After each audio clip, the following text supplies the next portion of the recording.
Housing prices in the U.S. were back at peak levels earlier this year, even higher than before the Great Recession.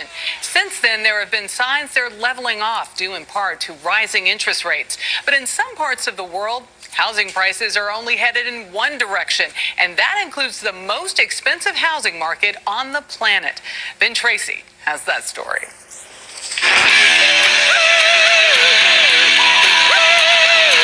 With its soaring skyline and iconic harbor, it's no wonder a whole lot of people want to live in Hong Kong.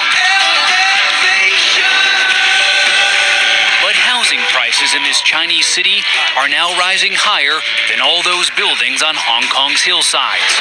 For the 8th year in a row, this former British colony is the world's most expensive housing market. Prices have skyrocketed 200% in the past decade, and the average apartment now costs more than $2,000 per square foot. It is a bit small. Realtor Danny Luong showed me this luxury flat for sale in the center of the city. What are they hoping to sell this for? They asking 17 million Hong Kong to sell. Yeah. 17 million. That's right, yes. That's almost 2.2 million US. It is. And how big is this? 283 square feet. Yes. Wow. Of course, you could always rent. This is cozy. For $3,200 a month, you'd get this, less than 300 square feet of non-luxury, and you'd likely have a roommate. But you'd have to know the person you're sharing with pretty well. Yeah. Because this is very small. The problem is supply and demand. Hong Kong is the 4th most densely populated city in the world. Most of it is protected parkland, leaving little room to grow. An influx of newly rich Chinese from the mainland are rapidly driving up prices, and some of it is mind-boggling. A single parking space in this luxury condo tower just set a world record, selling for $760,000. Meanwhile, some of the city's poor now live in spaces smaller than cars.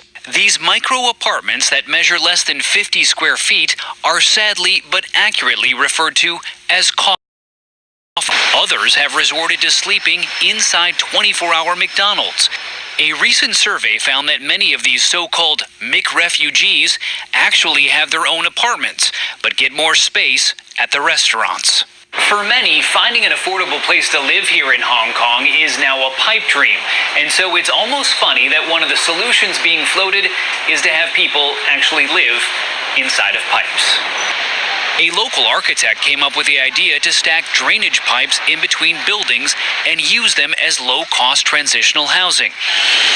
There's also what's known as co-living, dormitory-style buildings where many of the city's young people now bunk to save money and live close to their jobs. Can you afford to buy an apartment here? Cannot. No? No. William Wong is a 27-year-old accountant, and like many young adults in Hong Kong, he's stuck sharing a bedroom with his parents in this tiny apartment. How long do you think you'll live with them? Maybe until they die. Until they die? Yeah. And then you'll take their apartment? Yeah. That's what it's come to on this island of towering home prices. For CBS This Morning Saturday, Ben Tracy.